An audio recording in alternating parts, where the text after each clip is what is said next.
I would like to welcome everybody to another talk in the Asian Studies speaker series that has been co-hosted by the Hofstra University Cultural Center.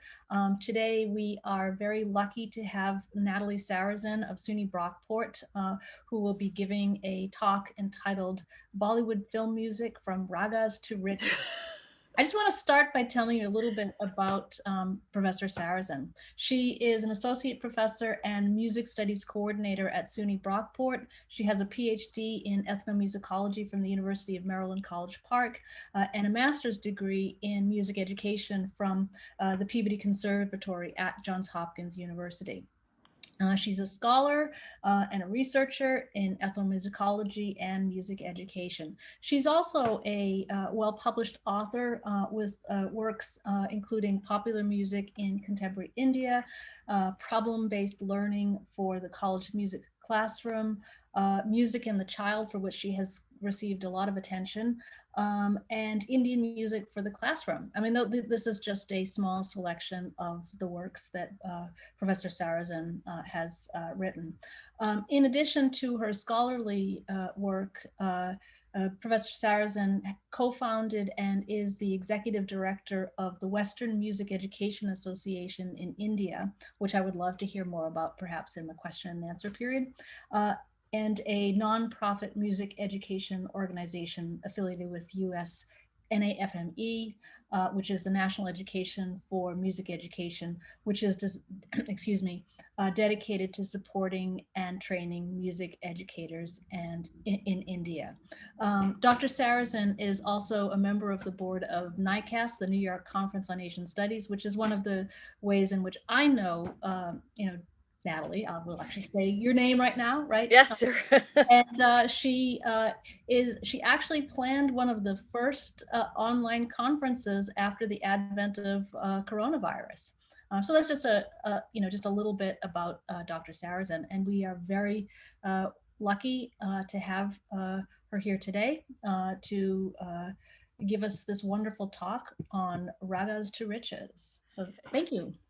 All right. Well, welcome everybody. I don't know who's here and who does what, but I'm assuming we have a mix of students and perhaps faculty. So welcome. And I know Francesca was saying that she's sending it around to her students. So hopefully some of you are here as well. All right. So I'm going to share my screen. I just want to make one tiny change to Patricia's introduction. I am now a full professor as of, yay, as of last week. So this Okay, is I'm excused for that one then. that's a long yeah, no, you didn't. It just happened. So that's a long slog, as all of you know. All right, so here's excuse me. Here's the talk. You have to bear with technical difficulties. My computer is being very wonky. All right, so she mentioned the name of it, and I'm just going to talk about kind of two sections here. I'm looking at as an ethnomusicologist. I'm going to look at the film, music, and the songs themselves. We'll listen to some songs, and then I want to look at the cultural impact and meaning and history of what those songs have meant. I'm going to give a really broad overview. So she already did a nice job introducing me, so I don't need to go through this. Here's just some of my recent things.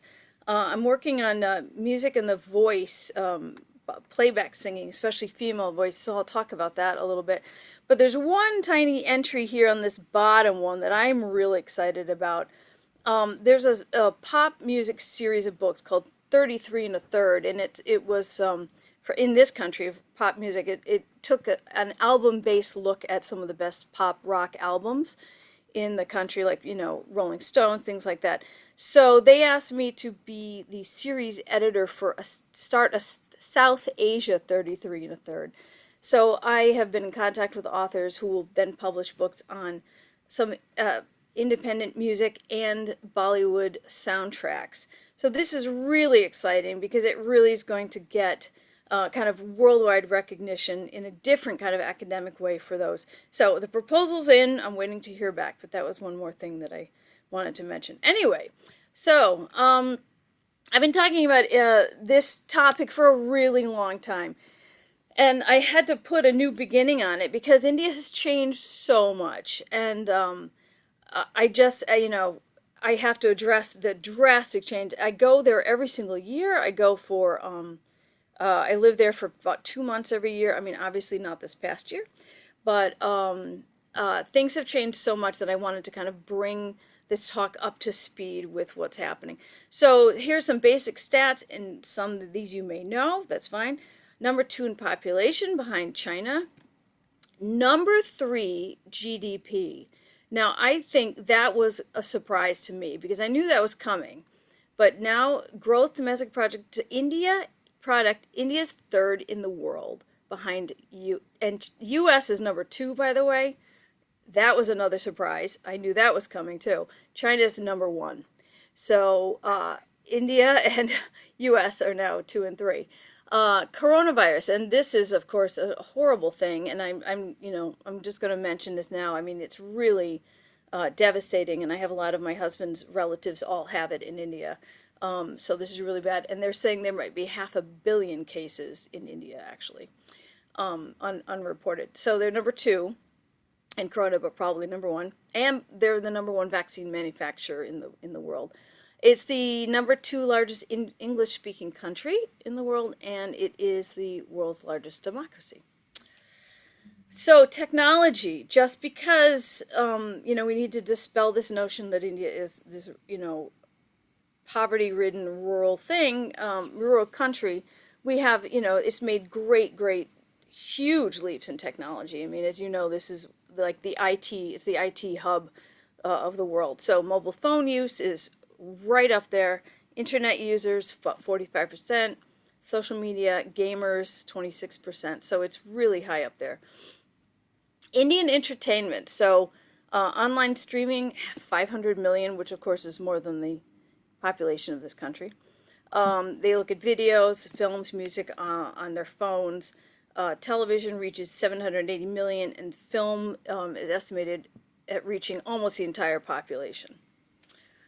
Urban rural, so we have a huge migration into the urban areas, and that's been happening for about half a century, but 34%, the US, just a comparison, 83%, but still, that's a big change.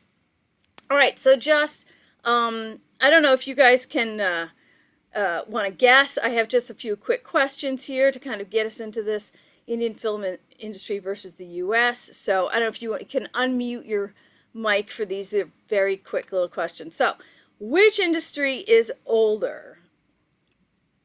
Anybody want to take a guess? Pat, you can guess too. I see a couple of hands. I see Sophie and Emily raised their hands. Sure. So anybody yell anything out. You only have a choice of 2, so. I was going to guess Bollywood's older. There you go. All right. 1899. Okay. So that's for the first film. All right. Good. Some people say the US is 1896, just saying. Is it really? All right. I have to look at that. Okay. I think that was for like the first film or something, like full film or something. Not just like the first thing. All right. Which industry produces more films a year? Emily, why don't you guess again? You were sure. Hollywood, I'm going to guess, produces more. 16 to 1800. It is the largest film industry in the world by far. Which one has more viewers? Hollywood. Which one? Bollywood? Hollywood. Oh, Bollywood, 2.6 billion tickets. US 1.6 billion, and that number is from 2005 actually. So I've been trying to find an updated number on that one, and the last one, which has who makes more money at the box office? And this is a slight trick question. Maybe not. Well, I'm gonna say I'll say Bollywood just because the cost of production, they're probably a lot cheaper. Oh, yeah, it's the US. So, because the ticket prices are so low. So the US is at 11 billion. It used to cost almost nothing to have not ticket prices in India are up there, but there, yeah, it's 183 billion Indian rupees, which is not only 2.5. So Hollywood by far makes more money, but India sells more tickets. So, And India is all over the world, so that's another thing. So what is so deceptive about the Indian industry? It's not just Bollywood. So Bollywood is actually part of a larger number of industries. So if you think about it in the US, we have Hollywood, but we also have some like art film production in New York and things like that. So Bollywood is just one part of it. It's located in Mumbai, which was Bombay. And that's the Hindi language film, Hindi Urdu language film industry. And that's the largest and most known, but there's so many local industries. And they all produce hundreds of films each. So if you add them all up, that's where you get your 16 to 1800 number right there. So we have Tollywood and Andhra Pradesh, all different languages, Telugu, Tamil, Malayalam, everything. So you have all these different areas. Rajasthan, they all have industries. And Delhi is now becoming a big center of industry, Noida. All right, so that's one reason. When I first went to India, and I've been going for 25 years, this is who watches, what cinemas there are. So Hindi cinema, 43%. Hollywood here, and then the regional films are more than half, about half. So when I first started going in 1996 or whatever, this number was not even 1%. So less than 1% of films were from Hollywood or from abroad. And now that number, look at how that is changing dramatically. And it looks like it's eating into the Bollywood number right here. So that is changing a lot. And that's a lot of that due to availability, access, streaming videos, things like that. So Bollywood, like I'm going to qualify it from here on. I'm going to say that word. And most of my talk is really talking about the Mumbai-based cinema. So I'm going to talk about that. That's the number I'm referring to. Because each regional cinema has its own variations and things. And so I'm just going to talk about that. Billions to world economies. People love hosting the award shows for these films. They actually fight over it. Germany hosts this IAFA, International Indian Film Award, UK, Singapore. It's been in the US a couple times. So like a lot of people around the world watch Bollywood and are eager to get that. Here's a couple of numbers a couple of things that, of course, Moulin Rouge, I don't even know, some of you are too young to even remember that movie probably. Spurred a revival in American musicals. So I didn't even put that a year, I think it was 2001, I want to say. So Chicago, Dreamgirls, and Rent kind of came out of the inspiration. But this thing right here, DreamWorks Studio, which you all know, you've all seen a DreamWorks Studio, is now part of the Reliance Group of Film, which is in Mumbai. So Bollywood now owns a piece of Hollywood. And I was really shocked at that. That is just like the past year or two. That just happened. So things are, Bollywood is very, very global. All right, so I want to just give you a little background before we get into other things here. Okay, so the first talkie, full length, 1931, Light of the World. It had dozens and dozens of songs. There's a clip here, but I don't believe this is from the film, so I'm actually not going to play it. I think there was a remake of it in 20 years later, and I think that's from that. But anyway, this is the first sound film, and it had something like 82 songs in it or something. They were short songs, but so music has been very much a part of it from the beginning. In the 30s and 40s, and this is really, like I said, I'm going to give you kind of a broad overview of what happened with the industry and how it kind of coincided with Indian politics and history and things like that. So in the 30s and 40s, India's still a colony at this point. 3 large film centers. I'm sorry the pictures are not that clear, but Calcutta, which is now Kolkata, Chennai, which is Madras, and Mumbai, which was Bombay. Delhi's way up here, in case you want to know. So those are the centers. Art films, a lot of diversity, a lot of heterogeneity, a lot of actors were singing their own music, which I'll talk about in a second. But a lot of really interesting artistic things happening, and that kind of was the stamp of that era.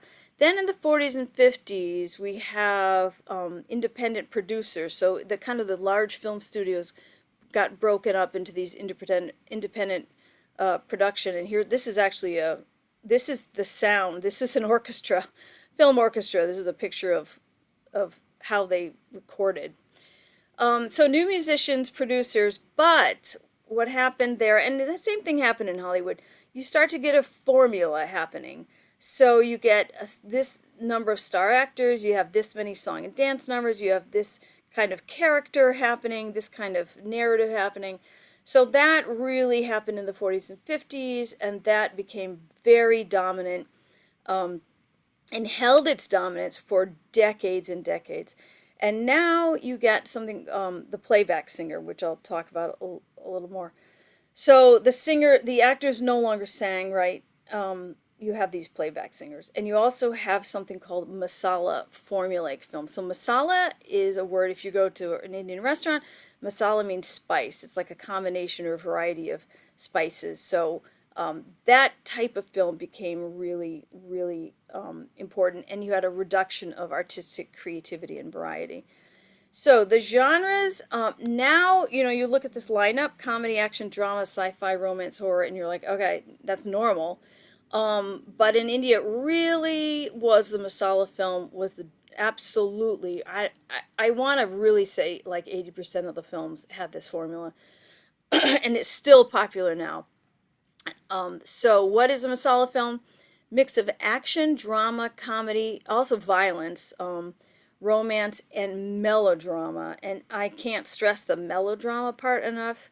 Bollywood masala films are extraordinarily melodramatic.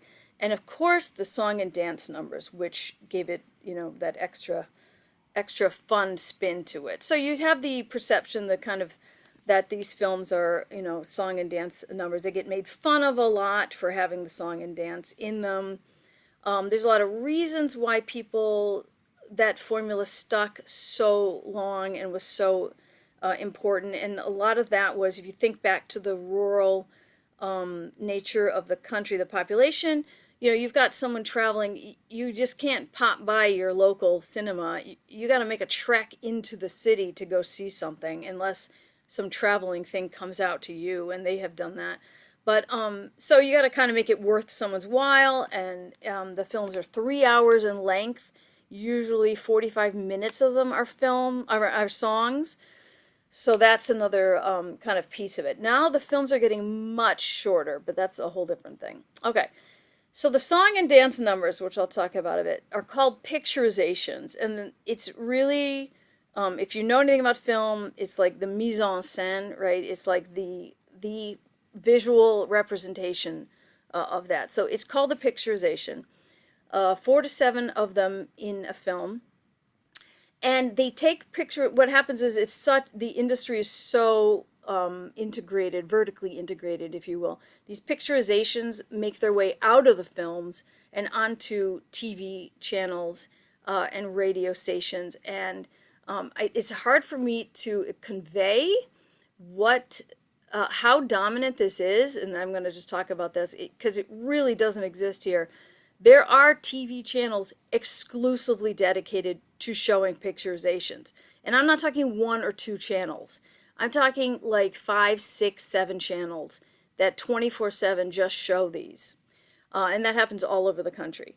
And in rural areas, they literally blast the latest soundtrack from speakers mounted on poles. I remember being in villages and hearing like the latest film music being played.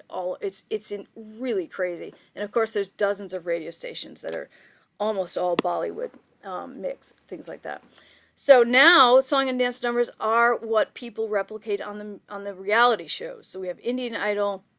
There's a show called Sarrazin, The Voice. There's like dozens of these shows, and a lot of them are could be folk music, but a lot of them Bollywood. Film soundtracks are sold separately from the film. They make their own money. They have their own music launch. So every film will have its own like special ceremony. They have like a puja. They do that, and then they launch the soundtrack. And the soundtrack sometimes do better than the film. So what is a picturization? It portrays, and I want to kind of put this part first, through nonverbal extra-narrative aesthetic. It portrays all the aspects of the romantic relationship, and any values, attitudes, and identities. So we're looking at through costuming, choreography, color is really important, vocal and instrumental timbres, so different voice timbres and instruments, showing extravagance of wealth, importance of family, marriage, children, all of that. Like, so the masala film kind of, no matter what it is, it kind of ends with the family all together, and, definitely things work out in the end because it's melodrama, so you have that. So the formula, usually 3 love songs, a folk song maybe, 1 item number, and maybe a devotional song. So you have a kind of a mix, and that formula has changed over time, and that's a separate talk altogether. All right. Oh, if you want to ask questions, I don't know, do you have hands up? If, Patricia, if people want to, we're saving everything to the end, is that it? If I'm not clear, everything's like, we can save it. I mean, write it down. Okay. So, all right, so not everybody sings in film. So heroes, heroines, and their families sing. And this still is the case. Never seen a villain sing still. So music is divine. It gives people humanity, brings them closer to God. This is Saraswati. So that it really pervades over the films. So the villains consume music. They are denied a voice. They're denied humanity. They're denied access. So here's some villains, and as you can see in melodrama, I mean, the villain. I mean, look at that, right? These are clearly the villains. And here's one looking at looking very lasciviously at a cabaret dancer. So we'll talk about that. All right. So let's look a little bit, and I have so many clips to play. I just like to play this one a little bit and get your reaction and just like anything you notice. And I'm probably going to jump around. This isn't really long clip, so I'm not going to play it all at all. So hopefully, can't do it. This will happen. Let me undo this and do this. This is very bad. Okay. Hopefully it'll play.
All right, so that's a little bit of the extravagance and wealth. This is the family house, which is actually a castle in the UK.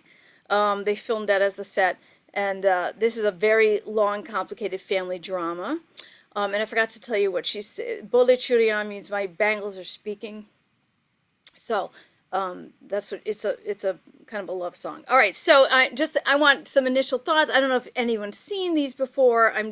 Sometimes people haven't seen. So just a couple. Any comments, thoughts? Anybody notice anything? I didn't really play a lot of it, but.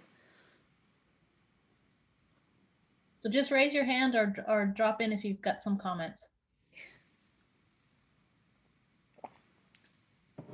I don't want to spend too much time on it. Anybody have anything to say? I can say something. Sure. I was gonna say, like, based off of this, and I haven't watched necessarily like really Bollywood movies before, but like any type of Bollywood movie that I have seen, I feel like it's always when they do dance numbers or musical numbers, it's always like a competition between the men and the women. Well, that is such a brilliant observation, and I have to tell you that is, remember I mentioned the formula? Mm-hmm. So there, of the 3 numbers, of the 3 or 4 kind of romance numbers, one of them is a type of competition. So it's like a challenge duet, actually. So there's one lead male, one lead female, and those are the fun ones to show, right? Because you have this amazing bunch of dancers behind you, and it's so cool to watch. So this was a challenge duet, yes. So they haven't committed yet to the relationship kind of thing. They're kind of feeling each other out, and it's kind of a dance competition a little bit. And I don't know if you noticed, but the male dancer is one of the best dancers Bollywood ever had. So I love watching him dance. So he wins that competition in terms of dancing, as far as I'm concerned. But anyway, good observation. Okay. All right, so I'm going to move on. Save any questions, and we can talk so much more later. All right. So the item number, and I really want to, and this is again another whole talk, the way women are portrayed in these clips. And you saw some of the cinematography in even the few seconds I showed. There was that cut across her stomach. There's that like kind of, so there's and they've gotten so sexualized and so sensualized, I can't even explain it. So it came from the mudra, the twife, which is a historical female courtesan figure. So out of this, this kind of dancing, singing, she did poetry, similar to the geisha kind of thing. So I won't play it, but here's the old, like a film version of the original twife. But here is Priyanka Chopra. Does everyone know her now? She married a Jonas brother. Yes. Okay, so this is her this is about 6 years ago, I think, before she came here. So this is an item number. So a cabaret disco, or usually for the, here she's singing and dancing for a villain of some type, who you'll see in there. So I'll just play a little bit of that.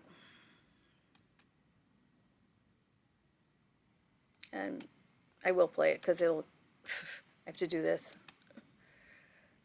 Watch my biggest And we're blockbusters gonna online. skip that. All right. और आप जानते हैं कि don का मनोरंजन करना हमारा फर्ज है, तो उनके होनर की खुशी में एक खास सॉन्ग की पेशकश करो। राम चाहे लीला चाहे राम, इन दोनों के लव में दुनिया का क्या काम। ओ राम चाहे लीला चाहे राम, इन दोनों के लव में दुनिया का क्या काम। इनका तो फंडा है सिंपल सा यार, गोली मारो तो पंगा, आंखों मारो तो प्यार। राम चाहे लीला चाहे राम, इन दोनों के लव में दुनिया का क्या काम। रख पॉकेट में। All right, so this is actually a religious song that she's singing. We'll just skip over that part. And a very nice looking kind of villain guy, and there's villains who've gotten a little less gruff over the years.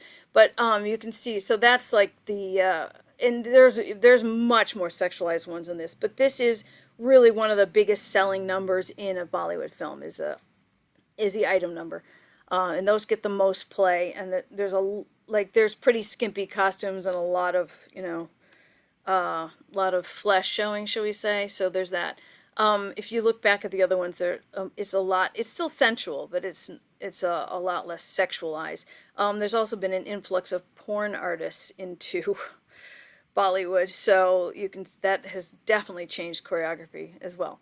All right, so personnel. So we got the regular team of people doing a film, and you've got the music director. I'll go back to this. Now you have a music director who does the foreground sounds, and sometimes you have a separate music director or directors to do the background score. So there's two separate tracks of music, right? Then you have the lyricists, and then you have the choreographers, then of course the dancers / singer actors, and then the playback singers. So there's a whole other level of cast, crew production really going on. So, of course, the actors don't sing. Now, this is after, from the 50s onward, the playback singers do. The actors lip sync. They're very good at it. They're very famous. The playback singers are more famous sometimes and more powerful than the actors. They're very well known, and they have very distinct timbres. So you see one, you hear the other. So here's one. A little bit of that. Oh, okay, and we go there. Jeez. This is fun. All right. I mean, I showed you the other clips. I don't need to show you that, I guess. It's the same thing. So these are the actors for these and the playback singers for this clip that I was going to show. Okay. All right. So most influential playback singers, Lata Mangeshkar right here, Mukesh, Udit Narayan, who sings for some of the most really the top actors, and then Alka Yagnik. So you're going to hear those as we go along here. So I want to talk about the female voice for a moment because this is really really unique in Bollywood, and there's a particular voice, Lata's voice, that really stands out. So a lot of the women sound the same or similar or did for a long time, and that's for a lot of reasons. So one of them is there's four kind of influences that affect the female singing voice. Classical training, right, places the voice in different part of the mask, nose, eyes, forehead. There is no head voice like we have here, but a highlight, flexible, trained chest voice. So they bring the chest voice up. Also, they could be trained, and the early female singers were trained in folk music or had folk music background as well. So there's that classical kind of influence. Post 1947, we have the idea, and this is really a big moment. Women were believed to, let's see how to say, nation building wanted kind of a more demure, middle class female, if you will. So women kind of went inside. They became, I don't know, less rustic, more domesticated. The middle class was building up. They wanted to. And along with that came a sound, a very particular high, light, demure sound. And it's like, gee-ha, like this very sweet, high-pitched, kind of sound. So that became reinforced in film. Film really worked hand in hand with, it is not a government operation, if you will, but it helped the nation build to such an extent that it was probably seen as an extension of that. So the ideas being shown on screen and the sounds being reinforced. So upper caste women being kind of staying indoors, being protected, being sweet. There's a caste kind of thing. So sometimes you'll hear in playback songs, you'll hear a lower voice, a lower timbre for the female, and that is showing some kind of caste, tribal difference versus upper caste.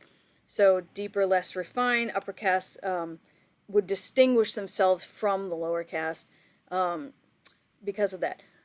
Also, and I'll say this, there is a skin tone issue in Bollywood. So if you notice, perhaps all of the more prominent actors and actresses are lighter skin. And you'll see, of course, lower caste tribals with darker skin. And then the last thing is the dominance of this woman here, who I can't stress enough. I mean, I literally just wrote a paper on it, but her voice so light, so high. And as a matter of fact, the singers early on in the 30s and 40s did not have highlight voices. She did. She came in and through a series of events became the dominant voice in playback singing to where she has thousands and thousands of songs. Guinness Book of World Records, the whole thing. She and her sister had the same voice. They both dominated for decades. Very adolescent girl falsetto, very desexualized. And then there was the partition issue, so a lot of the playback singers were Muslim, and her voice was made, was categorized or labeled as Hindu. She is, but it became associated with that, so then there came a political angle to it all. And then for a lot, there's a lot of factors I can't talk, it's too complicated to talk about. Anyway, for the next 50 years, they all sound like her. She and her sister did most of the soundtracks for, and I'm not exaggerating, for decades. So that's why, and even now, some of the voices sound like that.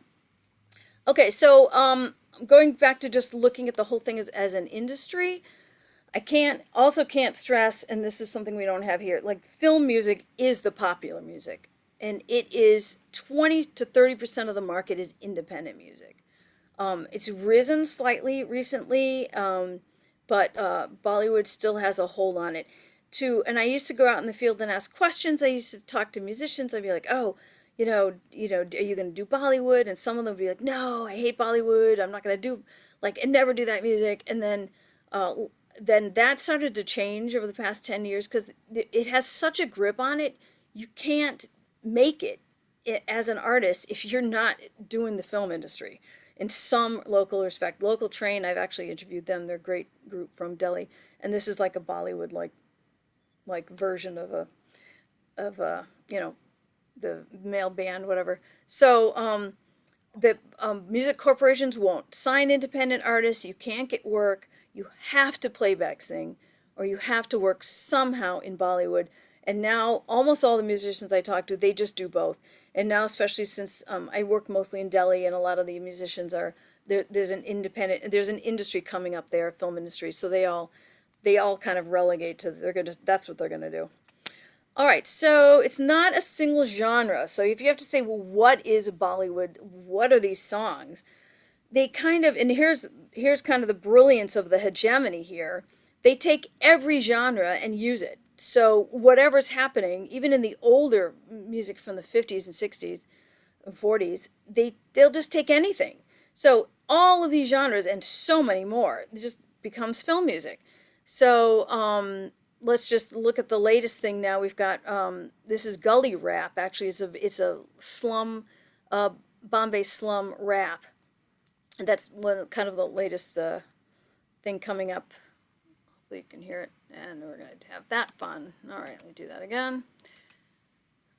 Okay. जितने भी चीर फाड़ artist हुए ना आएगा अपना time आएगा मेरे जैसा शाना लाला तुझे ना मिल पाएगा ये शब्दों का ज्वाला मेरी बेड़ियां पिघलाएगा जितना तूने बोया है तू उतना ही तो खाएगा ऐसा मेरा ख्वाब है जो डर को भी सताएगा जिंदा मेरा ख्वाब अब कैसे तू दफनाएगा अब हौसले से जीने दे अब खौफ नहीं है सीने में हर रास्ते को चीरेंगे हम कामयाबी छीनेंगे सब कुछ मिला पसीने से मतलब बड़ा अब जीने में क्यों क्योंकि अपना टाइम आएगा तू नंगा ही तो So this is an interesting, there are independent artists who do, of course, all these genres of music. That's not the thing. So Bollywood, and this gully rap existed on the streets of Mumbai for like 3 seconds before Bollywood came in, took that genre and, produced the hell out of it and made a film. So actually he's saying, Apne time aayega, our time will come, is what he's saying. So that's what happens. That's how much of a monolithic industry it is. And so in all these rock music, we got folk music, devotional music, classical music, and we even have Western classical music. So I'm going to play this little clip, and it's taken from a Mozart symphony, actually. And the playback singer is Lata Mangeshkar, so you can hear her in her early sound. And let's just do. All right.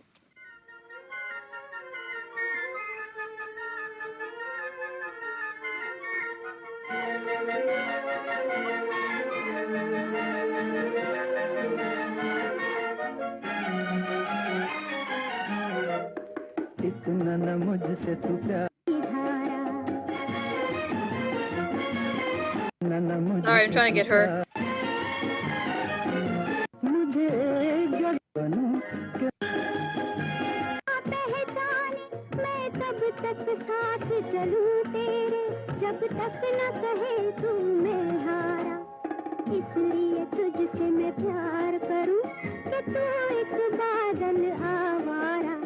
All right, so that's her voice. You can really hear how high and light and sweet it is. And, again, very kind of an adolescent. It's not a full-bodied female kind of sound. So that was the dominant sound. And this is a love song, and you see there's no backup dancers. A lot of the old films didn't have these. They had some huge production numbers, if we want to call it that. But most of the love songs are like one-on-one like that. All right, so these are, I won't play you all those. These are all really great clips. Okay, so a little bit of, I wanted to kind of take you through, I think I have 10 minutes left or something, or hopefully. Okay, so I wanted to look at 4 different films and kind of connect the, I wanted to look at a rags to riches narrative, and not raga, but yeah, rag to riches. So this is one type of narrative, and I want to kind of trace it through some Indian history here, if you will. So we had 40s and 50s. I'm gonna break it up into the different sections as we go, and here's the 4 films. So I'm going to start in the 47 and 50s. So independence. So in 1947, India became independent from Britain. There was partition, which was absolutely horrific. Millions of people died, literally. So India went from a colony to a republic. So in 1950, India became a republic. We have Nehru right here, Prime Minister, introducing economic reforms. So young nation films are like going to be kind of showing that nationalism, that idealism. So Shri 420 is it refers to a penal code for cheating. Mr. 420, 1955 here. He was Raj Kapoor. He was the actor, director, producer. He did the whole thing. We have the music director Shankar Jaikishan and playback singers Mukesh and Lata Mangeshkar for the film. So Raj, a poor but educated orphan villager, goes to the big city to find success, falls in love with a girl, but is lured into a bad crowd, loses girl, makes amends in the end, wins girl back. So he's very much a Charlie Chaplin tramp kind of character. The girl is right here. Vidya is kind of allegorical, if you will. His name is Raj, which is king, Vidya, which is knowledge, and the girl who seduces him into the bad life is called Maya. So I think the little thing there. All right, so there's a lot of songs in the film, 8 songs in the film. A lot of them are based on a rag, and this is true even now. So a lot of songs based on a rag, and people know their rags still now.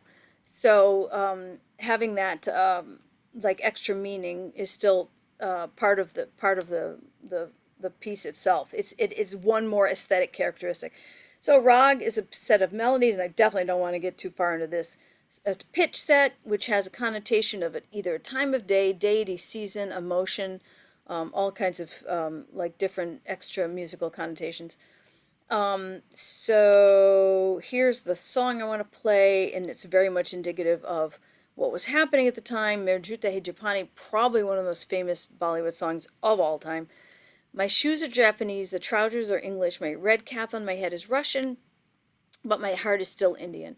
So patriotic overtones, so preserving Indian identity no matter what. So we can go forward with nation building, we're still going to be Indian and all that. So it's based on a Rag Bhairavi, which I won't play the pitch set, I don't have time. Also, it was played in Deadpool. So he was in a cab, Deadpool's in a cab, and is an Indian cab driver, and this song is playing. So we've got instruments, we've got strings, tambourines, xylophone, clarinet, piano, and dholak. So kind of mostly Western instruments with one kind of Indian instrument there. And let's see if hopefully this will play. All right. And, oops. Let's try that again. I don't know why it does this.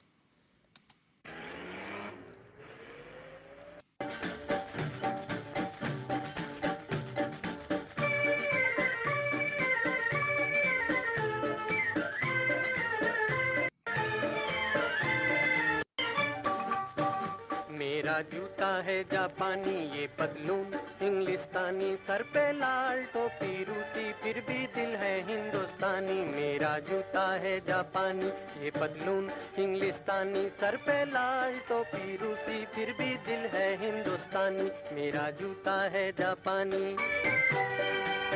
All right, so that's a little clip. So you see very Charlie Chaplin as he's walking down the street. Also, I want you to notice that the refrain is first, and that is actually a holdover from Indian classical music. If you listen to any pop song or anything, you usually don't have the refrain first. So the West is slightly villainized in the character of Maya. Drinking, smoking, gambling, these are all Western things. Western dress.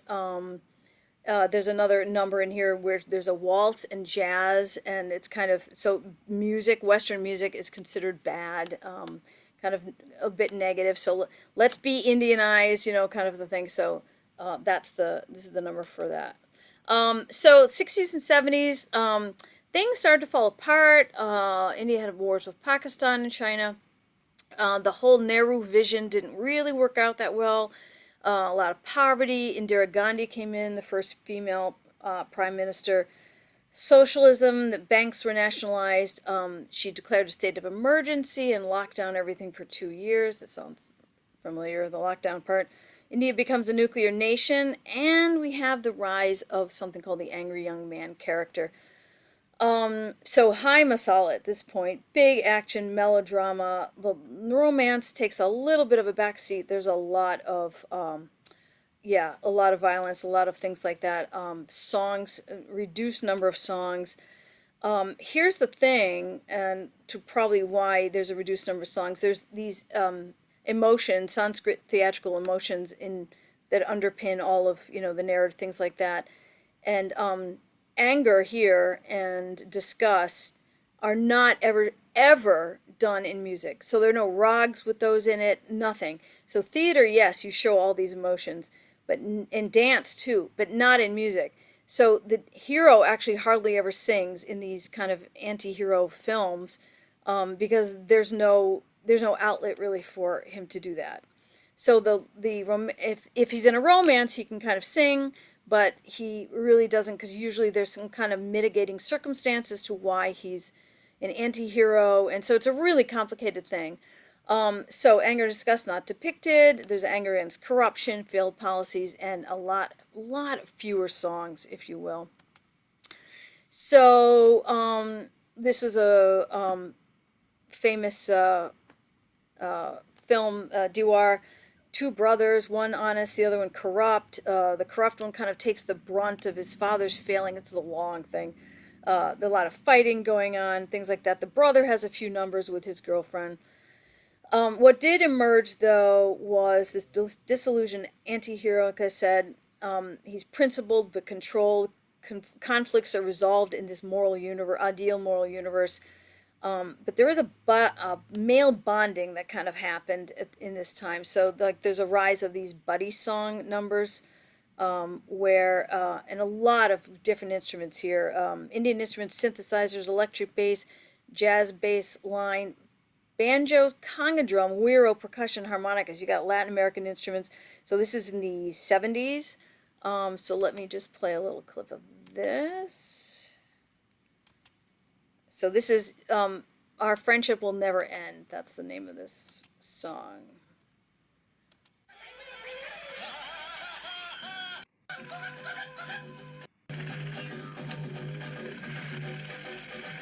It's so quiet. Ah!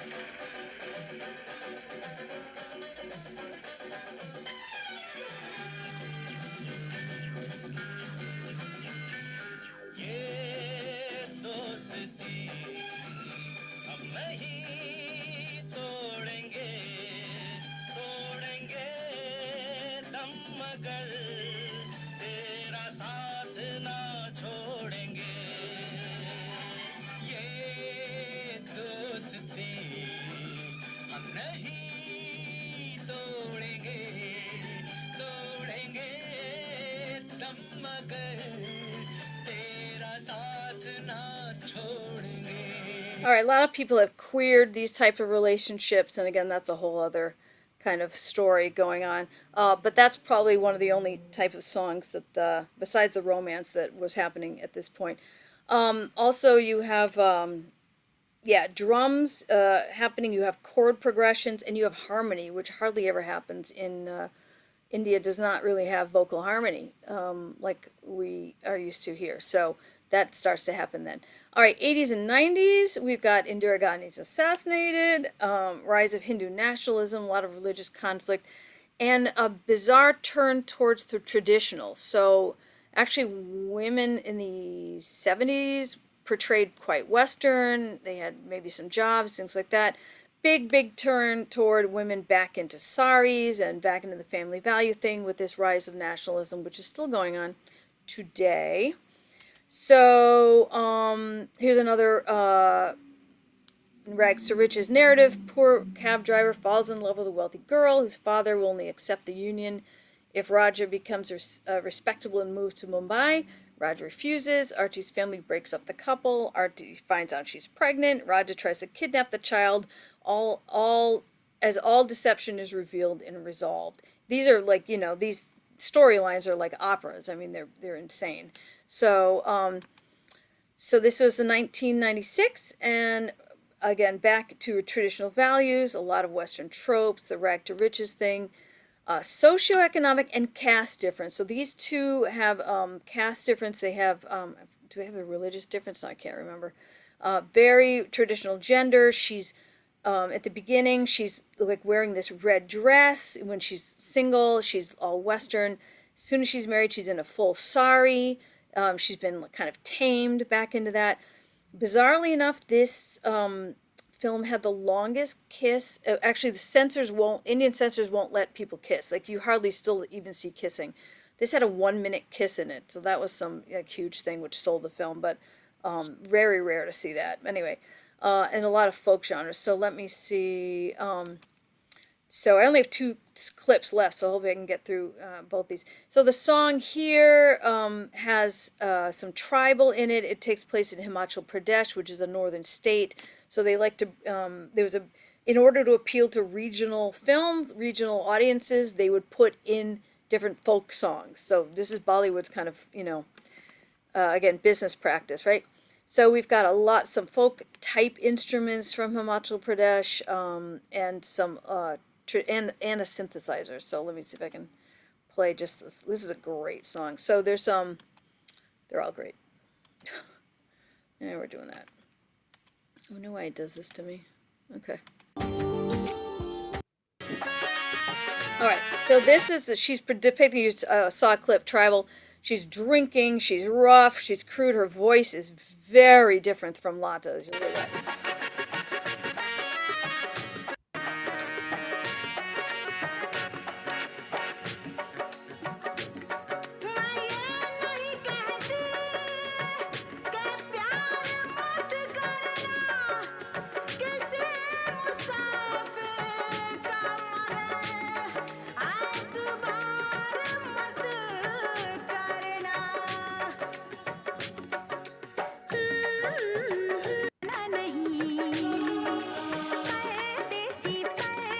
Saying foreigner, don't go away from me. So it's introducing this kind of, she's not a foreigner in the sense that she's from abroad. She's from within India, but you still use the word Pardesi, from someone outside. And so this was that kind of tribal vocal thing I mentioned. Anyway, so bringing us up to our last clip here. So 2000s and now, reduction of Indo-Pakistan tension, nuclear treaty was signed, foreign investment up. We have the Narendra Modi was elected in 2014. Huge Hindu nationalists, actually. Increased global expansion, eye on Hindu nationalism plus global competitiveness. But there's a backlash. I mean, there's a lot of issues with this kind of rise in Hindu nationalism. So you get these Muslim Lives Matter. I am Muslim, Indian. And then here's Modi doing some kind of puja or whatever right in front of him. You can see.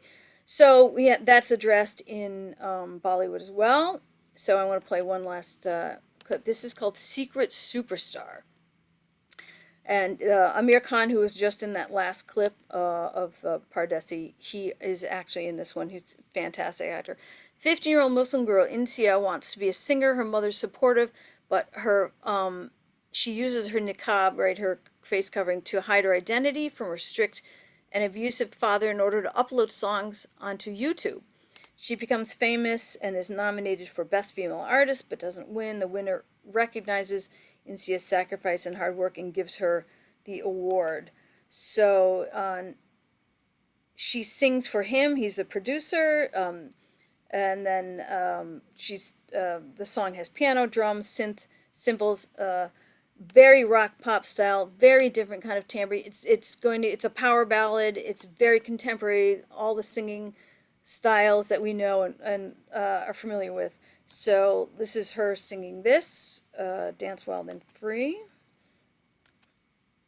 Okay.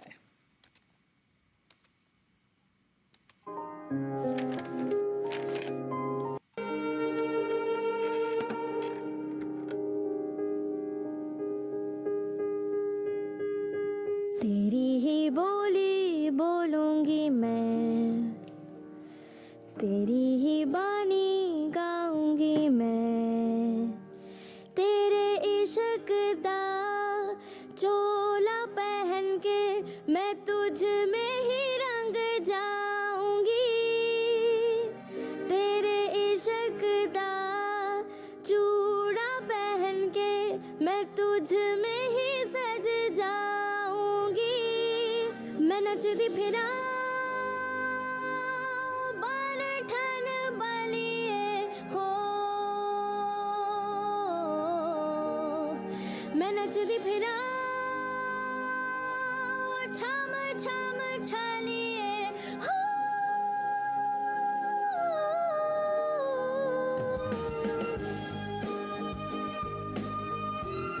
I mean, complete rock pop style. It's got the whole thing. It's got the build up. It's got the bass drop and all that kind of thing. The drum comes in.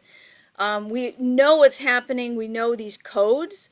We hear that you see the producer stand. You know, we don't even have to know what's happening in the film to know what's happening, right? You don't even have to have been prepped. These are all like absolute Hollywood, you know, and contemporary TV kind of codes. That we're familiar with. So completely globalized in that sense, and her vocal timbre is so different. And she's using this falsetto voice, which you never heard before. So there's that. All right, I just want to wrap up with this. So we've got our film corresponding. Hopefully I did very quickly, went through kind of India changing, reflecting these attitudes, especially the vocal timbre. And Rags to Riches is one of those narratives I wanted to kind of trace through. And just make a little point about sci-fi and horror narratives are relatively recent. Bollywood didn't do them, India didn't really do them. And now, past 10, 20 years, a little bit. Masala film, still popular, but we still have of course, that aesthetic is still very much built in. And then, like I said, a lot of contemporary film songs also use Rag still to this day. So I wanted to mention that. All right, so that was a quick wrap up.